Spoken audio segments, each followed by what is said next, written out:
Welcome to the latest episode of Five on the Floor on the Five Reasons Sports Network. Thanks for joining us on your favorite podcast app on Apple Podcasts, on Android, Spotify, or the Five Reasons YouTube channel. Also, make sure you check out Off the Floor. Get off of Twitter during political season. Also, get lots of great content. One of the great things about Off the Floor is literally anytime I check in there during the day, they're talking heat. I mean, on the main thing channel all day long, back and forth. Then we pop in there. We start conversations. We continue conversations. We give you information you're not getting anywhere else. And they've got lots of other stuff on there. We've got lots of other stuff, including our stage shows. We're actually going to be watching the Netflix special, starting 5 with some of our members on there. Just got a lot of great stuff. If you're a basketball fan, you need to be subbed before the season. Go to, again, the link right here in the description. It's $2.99 per month. At a certain point, trust me, you won't even feel it. Also, check out the great sponsors of the Five Reasons Sports Network. Includes Better Edge. Hey, you want to get those $20 back? Go to Better Edge. Go to betteredge.com. Use the code 5RSN. 5RSN, you get $20 to play. This is legal sports betting, and there's no VIG. That's what makes it different from the legal sports book in the state of Florida. You're not giving away money for free, and also you can find the line that you want. We also have contests there, running another one for this week of the NFL season. So go to betteredge.com, use the code 5, that's the number 5, RSN. And now, today's episode. Down the Biscayne.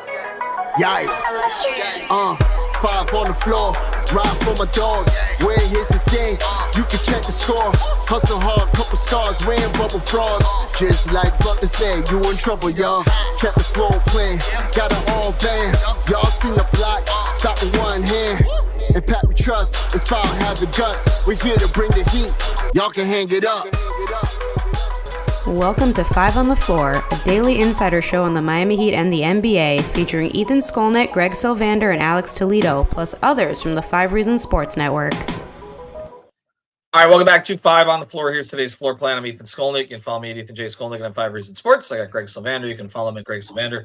Lots of new episodes up. We've not taken a day off, so make sure that you check them out. I had a conversation with my old colleague, Howard Beck, now of The Ringer, not a Boston fan. He's the one there that's not.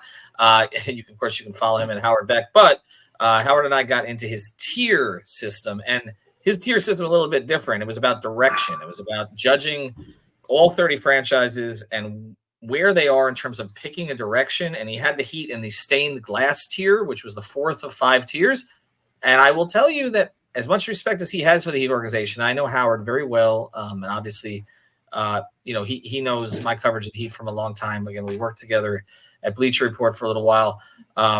Most Heat fans agreed with Howard from what I sensed, that the Heat need to ultimately pick a direction. I think they know that too, but that something may push them that way.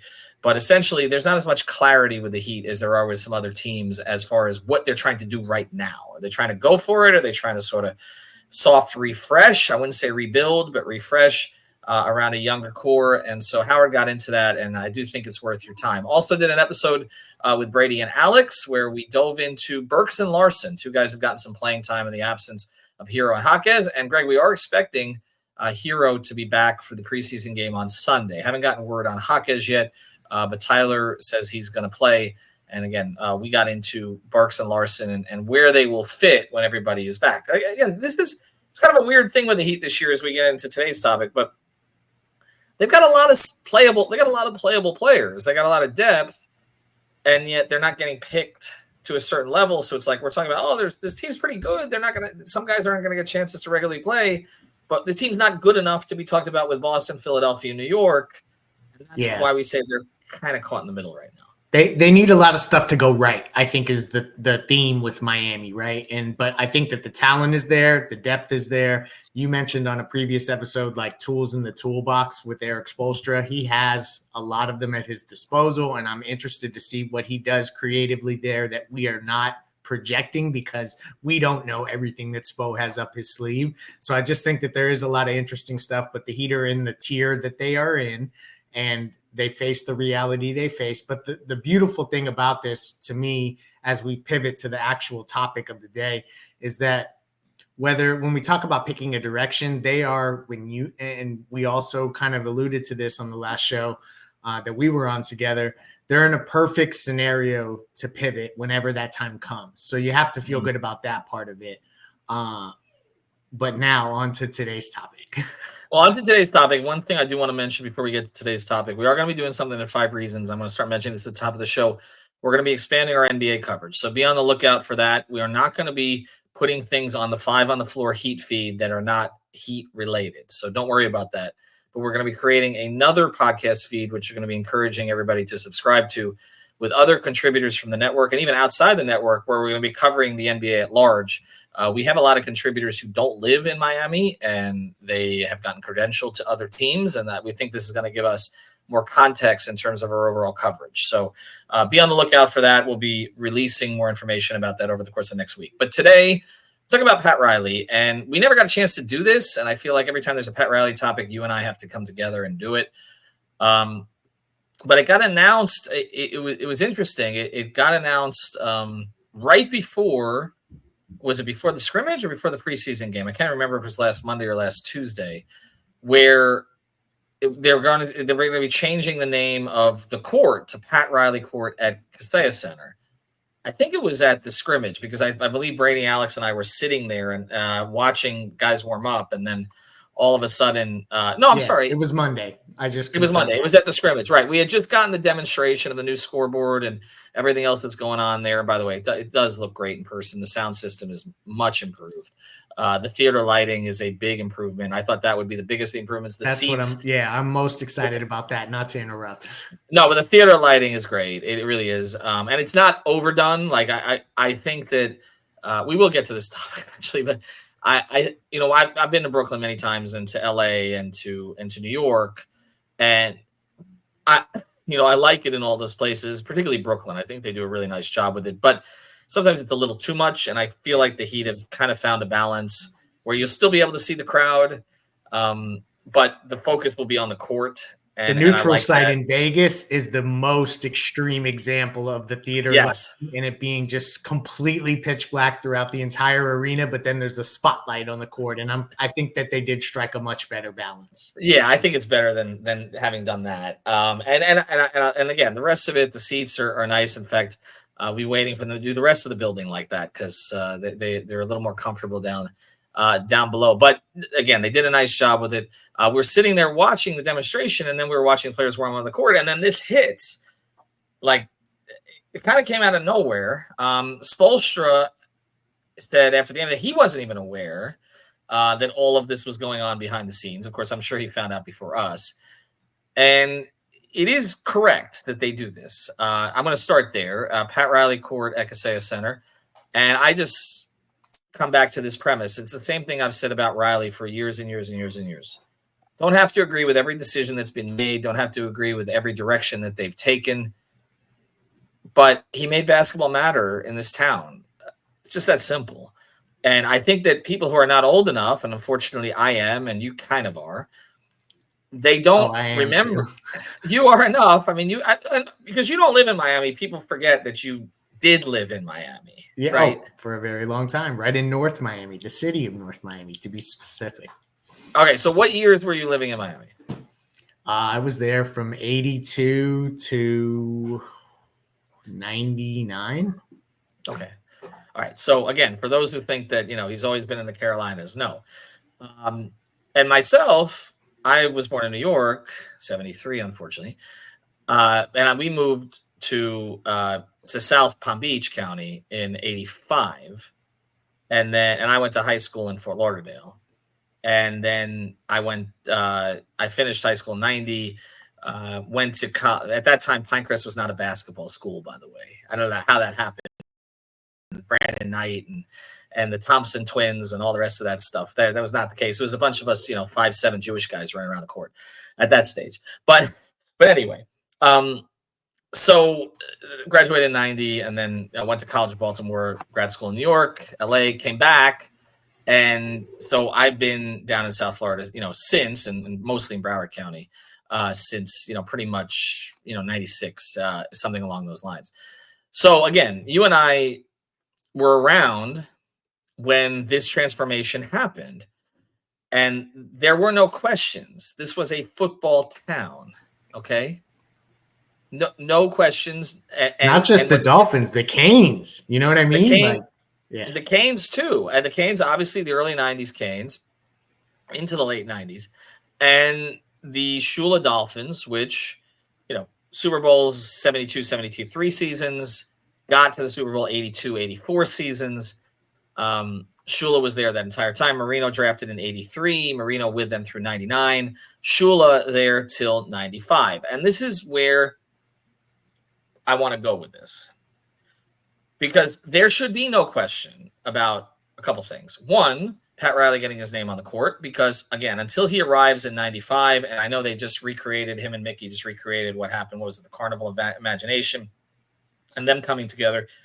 Basketball just didn't matter. I hate to say it, like, again, Glenn Rice, Steve Smith, we've talked about some of these players when we were ranking the top 40 of all time, but it did not register in that way. And, the Marlins came in 93. The Panthers came in 93.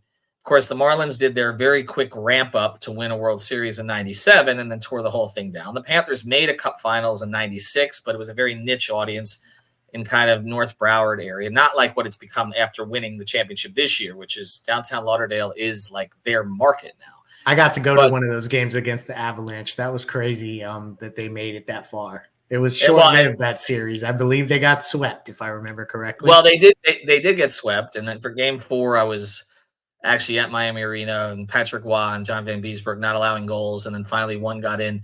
But it was a great run, and the Rats and everybody got excited about it. But again, still a football town. Dolphins 1, Hurricanes 2. Heat somewhere back, okay? Items are not closer than they appear, right?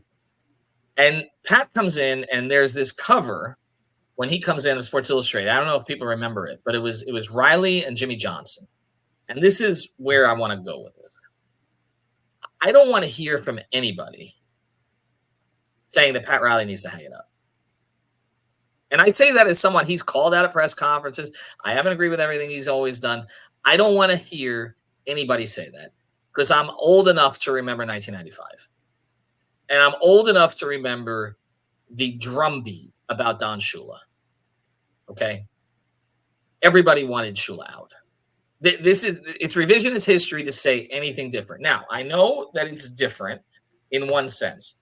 There was a clear alternative at that time that everybody was excited about, which is Jimmy Johnson, who was part of the Hurricanes dynasty, obviously took over from Schnellenberger, built on it, built the whole Miami swagger thing off of that after Schnellenberger had done the state of Miami and everything. And Jimmy was a legend down here. No question about that, okay?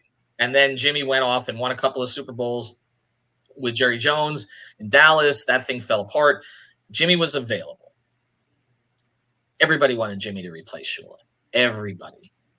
There was no pushback. I was just starting to cover sports. Okay, I was 22, but you heard it. It was on the radio shows because at that time the radio shows mattered more. And it was, we got to get Jimmy. We got to get Shula out of here. And the 95 season for Shula, Greg, was a disaster. They spent a ton of money. They had, I think, 22 first-round picks on that team. That team started like blowing out Buffalo early in the season, and they totally fell apart as the year went on. All the old guys broke down. It was clear, Danny was in decline, okay, but not fully declined at that stage. Everybody wanted Shula out. And I just want to remind people that since Shula's been out, the Dolphins haven't won a fucking thing. Yeah. I think it's great perspective to add here. I think that you're right in that nobody should try to be the, to suggest that Riley should go anywhere is ridiculous. I think that he has proven over time that whether I like how you snuck in the term, what was it earlier? A soft refresh, not a reset, but a refresh. He's refreshed this roster so many times. And also, it's not just him by himself. This is like a group of individuals that he, obviously is the guy, but everybody's point of view matters amongst the higher ranks in the organization when they make these types of decisions. And they've won too. So it's not just about making the sport matter. It's about that they've also delivered on that, and they've won. They've proven that even in the recent seasons that people have thought to be so dreadful, they've made conference finals appearances and NBA finals appearances. So like even the years that don't we don't have those expectations. They sometimes surprise us with that kind of stuff. That doesn't happen with the other teams in this market. It just doesn't. Like, occasionally you have situations where teams get run really in a great way, like the Panthers are right now, and things come together. But that has not been the norm in South Florida at all. And so I'm with you that Riley deserves this. I think that a lot of people then ask the question, is this the beginning of a farewell tour? And that's an interesting thought. Well, I think that's where we're going to head here in the second part of the episode. And I just want to, but again, I just want to make it clear as I go back to this. The Dolphins haven't won a fucking thing. And, you look at the guy that they brought in, and all respect to Jimmy, who did some good things his first couple of years with the Dolphins. I mean, he drafted Zach, he drafted JT, Hall of Famers, right? He put together an elite defense, and then he didn't draft Randy Moss. He lost interest in the entire process. He was basically day trading and playing with his Yorkie. And, again, from there, it was just constant downgrades in terms of coaches to Wannstedt, and then, Dave, again, couldn't put it together enough offensively. Of course, Marino was out the door by then. And then, they tried it with the Parcells group and Sperano, Saban, all of these different Cameron, et cetera. And now here we are still wondering, how many years later they haven't won a playoff game since December 30th. I'm sorry, December 30th, 2000. Okay. I mean, the Heat have won 3 titles since then. Mm-hmm. And they've been in 7 NBA finals since then. And the other point that you made that I want to hit on here was, you said, we talk about basketball mattering in this town and him having to continually refresh it. It's not just that he had to continually refresh it to compete with the rest of the league. This town has been waiting to be a football town for a quarter century.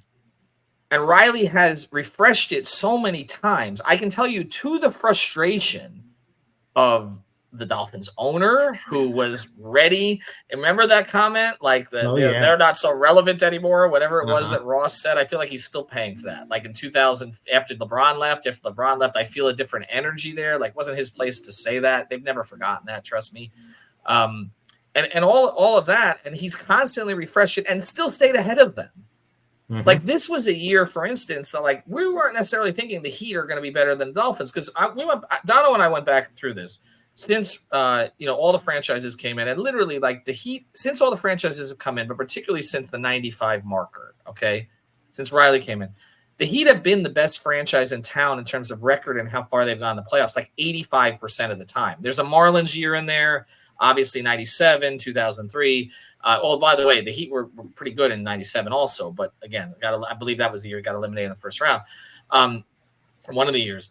But and the Panthers, of course, they won a championship last year. But like, there's like 2 seasons that the Dolphins were better than the Heat since in all the years that Riley has been here. And he's constantly had to soft refresh it. Lost his franchise player in 2000 to kidney disease, right? Had to change it again. Lost the guy he was pivoting around post LeBron in Bosch, 2 straight years after that, and had his career cut short. And again, has continued to refresh it. And that's why, as we're going to get into the future here, to me, Pat Riley retires whenever the fuck he wants.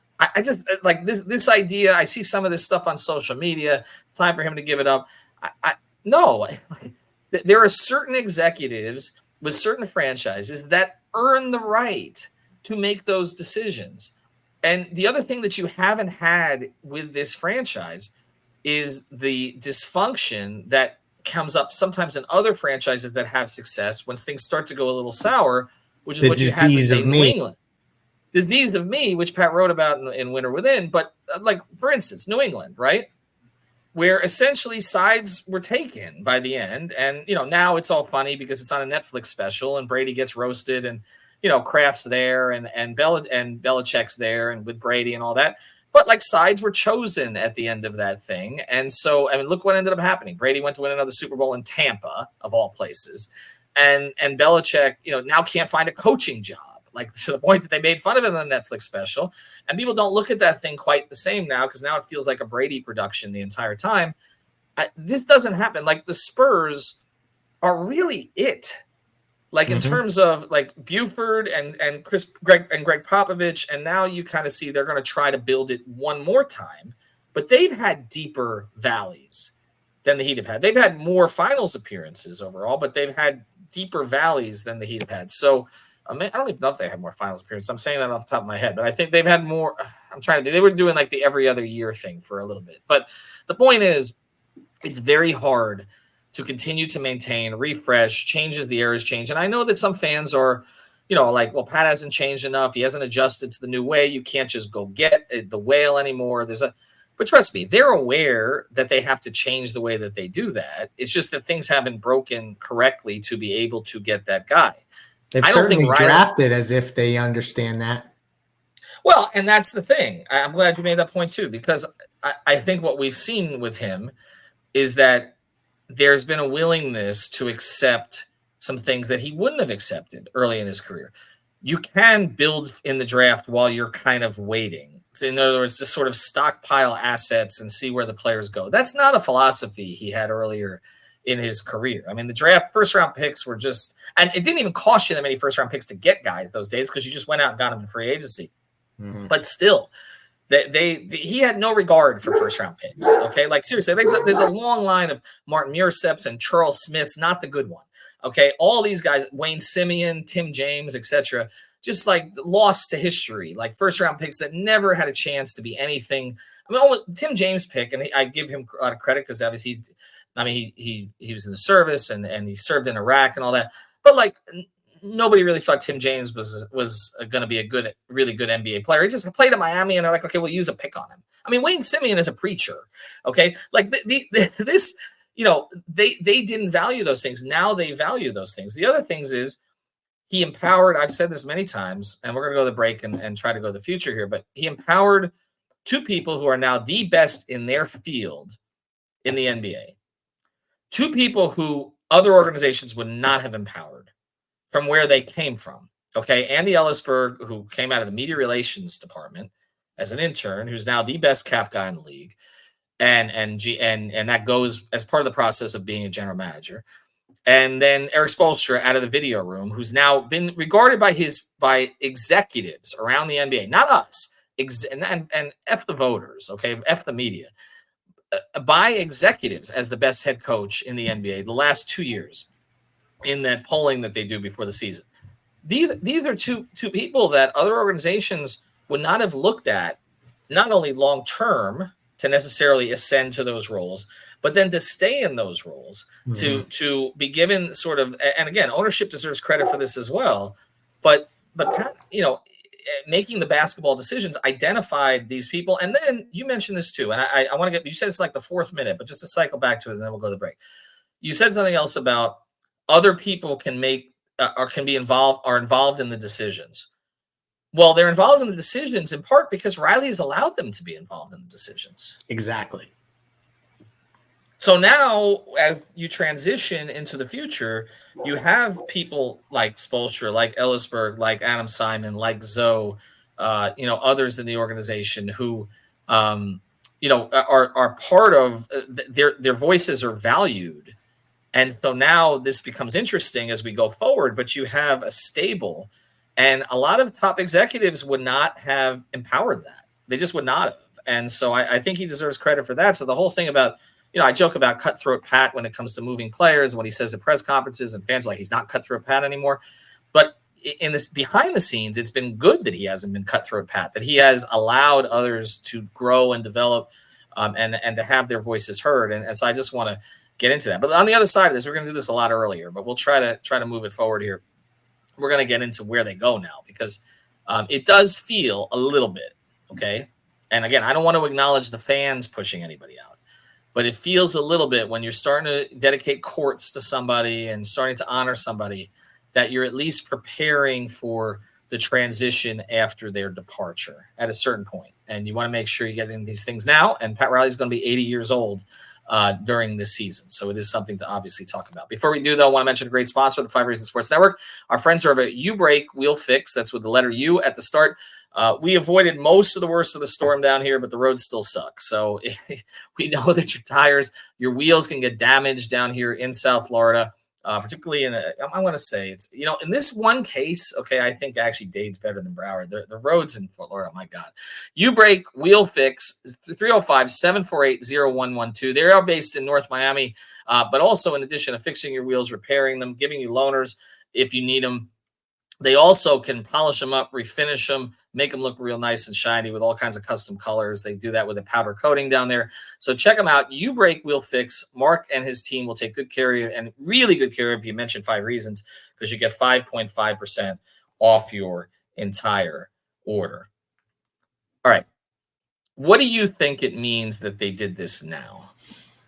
I got a couple viewpoints on this. I think one, we should be careful not to read into it too much for the present moment. And I say that because I think that the organization and the people at the top, led by Mickey and others, also are rightfully so ensuring that Pat gets his flowers while he's here and able-bodied in mind, and you never know what tomorrow brings. And so I just think to give him his flowers now is an important part of the relationship. It's something that should be done more often because we're not guaranteed tomorrow. And so they did right by doing that now. But it would be completely negligent to not at least acknowledge the fact that it's inherent that you have to ask what's next when you're starting to get courts dedicated to you and such. And so for me, I think that it does mean that we should start to think about what the wind down process looks like. And I still think Pat's going to have a very big voice throughout the organization, even if he's consulting at some point, but that's not now. I think he's still in the driver's seat, and we should treat that as such. And he's empowered all these different people to have those moments in their career where they're having to make big time decisions. Like you famously have told the story about how when they got the big offer for Justice, they said, you said you always want the picks. You want the picks of the player. And they took the player because that was the feedback he was given. For guys to be put in those positions to have to make those decisions means that they will eventually hopefully be able to do it at the highest level. So you have a whole stable of those guys that are ready to do that. And so I don't know who will rise up as the figurehead, and we could go through that kind of stuff of who's the lead voice and things like that. I think Spoelstra will ultimately probably assume that role, even if he's not necessarily the president or the GM, things like that. But they have plenty of people, and they've kept them here. And that's where I guess where I'll stop and emphasize is that I think they've kept select individuals around. You see Chris Quinn getting an associate head coach position out of nowhere and things like that, or at least that being announced and pronounced as well. I just think that these are all moves that show that it's going to be a collective effort, and it may not be like the Riley era was so much about the Godfather. This may be more of like a group of Godfathers, we'll say, versus just one. Yeah, and also, Ruth Riley is somebody I should have mentioned too, that they've empowered her also as she's moved over to the front office. I think what's interesting is when they announce stuff and when they don't. Okay, because this is an organization that is they just don't think it's any of our business really, like how much someone on the support staff or the basketball operations sides makes. I do know that the Heat pay their people very competitively as comparison to the rest of the league on that side. Of course, that's not something that affects the second apron or anything along those lines. You have whatever resources your ownership decides they want to spend on that side, they can spend, and the Heat have spent on that side. And they have spent to retain people. They've made a series of announcements over the past year beyond the Riley thing. You're right. Chris Quinn getting this promotion, which, Spoelstra framed it as, in a sense, Chris has gotten interest from other NBA teams. And he was just named one of the top assistants, or he got cited in that same executive poll that we were talking about. And Spoelstra, again, when Fizdale had an opportunity to go to Memphis, he helped him prepare for the interview. I mean, he reserved a room at the Ritz-Carlton down in in Coconut Grove, and again, didn't work out for Fizz there, but he got the job. And so they've empowered their people to go, but it also felt a little bit to me like if Spo was ever to transition to the front office, you have somebody who's already been anointed as that guy. Andy Ellsberg, they made the announcement of his promotion. They didn't necessarily need to tell everybody that, because obviously we know, those of us who cover the team, we know that Andy's the one that's on the phone with the other general managers most of the time and kind of what his role is, but they gave him another title. They've made it known behind the scenes that Adam Simon has been someone that other teams have courted, and they've made it worth his while to stay.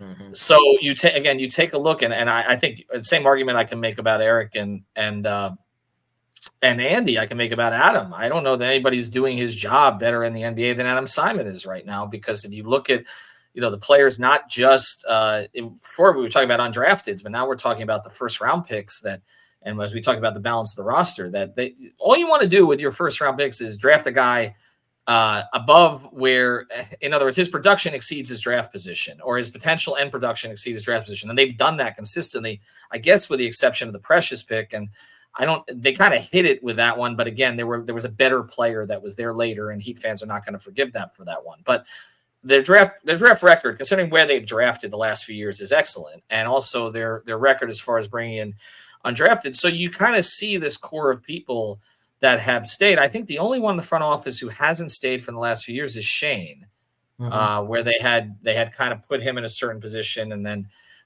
it's not the same obviously as what it was there, but they are putting together a group, a collective. It feels like people who understand the way that they operate, the way that Pat has operated, but may do it in a somewhat different way. And look, Spoelstra and Riley don't agree about everything. We've talked about that at times in the past, but they come to a collective decision before it's put out to the public. So I guess there's a long way of saying that they have essentially, as Riley is going to turn 80 on March 20th, and it's coming right up, they have essentially laid the groundwork to go a number of different directions after his eventual departure. But I don't know necessarily that there's one direction. I may be wrong about this. I may be proven wrong about this, but I haven't got the sense there's necessarily one direction that has been 100% chosen to this stage. I just know there are certain people who are going to be heavily involved in it, and it's pretty clear they made the announcement on the Spoelstra extension. Again, for years, I didn't know what kind of contract Eric was on, so that was different, okay? The Ellisberg promotion, the Quinn promotion, and the stuff behind the scenes about Adam Simon, I think you can read the tea leaves on this and say, okay, Eric's going to be involved in some way in terms of on the personnel side, which he already is to a degree, but maybe even more so. And they kind of have a head coach in waiting, even if they don't want to say it, if Spoelstra ever decided that he doesn't want to do that anymore. And look, Quinny, we've thought for a while it was going to be Juwan or Fizz first, maybe then Juwan, right? Like those were some two guys that they feel like they get opportunities that they can't say no to. And Dan Craig was another guy. Craig was another one that everyone kind of thought was waiting in the wings, but Chris Quinn has stuck around.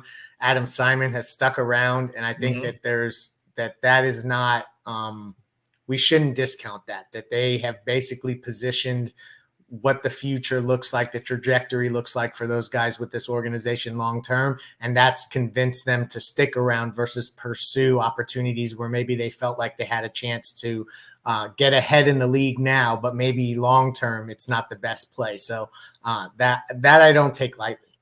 And I used to joke that the Heat were Hotel California, and you can check in, but you can never leave. Jeff Bizdelic left on not the best terms. There have been a couple, but for the most part, for the most part, you don't leave. So I guess to close this out, okay. First thing, I don't want to hear any complaints about this being Pat Riley court. It shouldn't be anybody else. Also, doing it the same year or the same time, same month that Dwayne's going to be honored with the statue feels appropriate, because there shouldn't be any picking sides on who was more important. Everybody can have their different arguments. Riley made the Heat matter before Dwayne came in. Dwayne took it to another level. All right. But again, it was a Riley draft pick. Okay. Regardless of who Chris came in, we don't want to talk about any of that. He was a Riley draft pick. It worked out really well. Okay. So the fact that both of them are getting honored, I like that. There's some symmetry in that. And also obviously with the repairing of their own personal relationship. So that's good. So the first thing, I don't want to hear any complaints about this being Pat Riley court. Second, I don't want to hear any Pat needs to hang it up. Pat will hang it up when he wants to hang it up. And also, Pat feels his own mortality. He talks about this a lot. And look, Jerry West, and there's a beautiful article written by Baxter Holmes, which everybody should check out, about how Jerry West, he basically passed away with ill feelings towards the Laker organization and had to go to the Clippers. And obviously Riley is associated more with Jerry West than any other all-time NBA figure because of, for a lot of reasons. And you don't have to watch Showtime to know it, or Winning Time, what they called it, was based on the book Showtime. But he was more associated with him than anybody else. And of course, played against him in practice all the time, and worked under Jerry for a very long time with the Lakers. But that should never happen. Like where Jerry West was a Laker, he wasn't a Clipper. And Pat Riley at this stage is a Heat. Okay, he's a Heat. Like this is say like it louder for the people in the back. Pat Riley is a Miami. It's a Miami Heat. Right. Yes, I know he won the titles with the Lakers and Showtime and the Knicks and Mason and Starks and Ewing and all and that whole group. But he's a Heat. He's been here longer. He settled with he and his wife Chris settled down here. Yes, they go to Malibu, but they're part of Miami at this stage. And I like the fact that they're sort of cementing that by making it's not going to be, I don't call it the Staples Center anymore. What the hell? I know something for Bitcoin or whatever in LA, but it's not Pat Riley Court there. It's Pat Riley Court here. And that's appropriate. So those are the two things I want to say. But then the third thing I want to say is that it doesn't mean that we shouldn't start to talk about the transition to the future, because it's just fact of life here. But he has at least set it up along with ownership so that they have, a stable of competent people who understand how they operate. And that's positive. So to me, this is one of those stories. We didn't get to it in the first couple of days, but I wanted to hit it because there's nothing negative about this. And I'm not saying there was a lot of negativity on social media. There wasn't, but there was a little. And I was kind of like, and I kind of feel like, and I'll just say this, and I don't mean to be ageist at this case, because trust me, I wish I was 25 years younger. But I kind of feel like everybody was born after 2003. Okay. Yeah. Who had any issues with this? I went on an unfollowing spree that day. Right. I mean, come on, give me a break. All right. And again, if anybody wants a history lesson on what happened with Shula and where the Dolphins are at this stage, they've been chasing the Heat for a quarter century in terms of success. And we keep talking about the sleeping giant. They kept sleeping. Okay. I'm not saying, obviously, Don Shula has long passed and all the rest is he couldn't coach the team immediately. But some of those sentiments and some of those came back on social media where we had people admitted who are closer to my age who said, yeah, I wanted Shula out. I never thought we'd be this many years later and the Dolphins wouldn't be back to a Super Bowl. You don't want to be 25 years later. You push Pat Riley out and you're not back to an NBA Finals. Let him close this thing the way he wants to close it with the people that he thinks can carry on the tradition. He should be here until he doesn't want to be here anymore. Anyway. Check out our sponsors, U-Break, Wheel Fix, Better Edge. We'll be back with coverage of next preseason game against the Pelicans on Sunday. Have a good one. Thank you for listening to the 5 on the Floor on the 5 Reasons Sports Network. After all, someone needs to listen to my dad.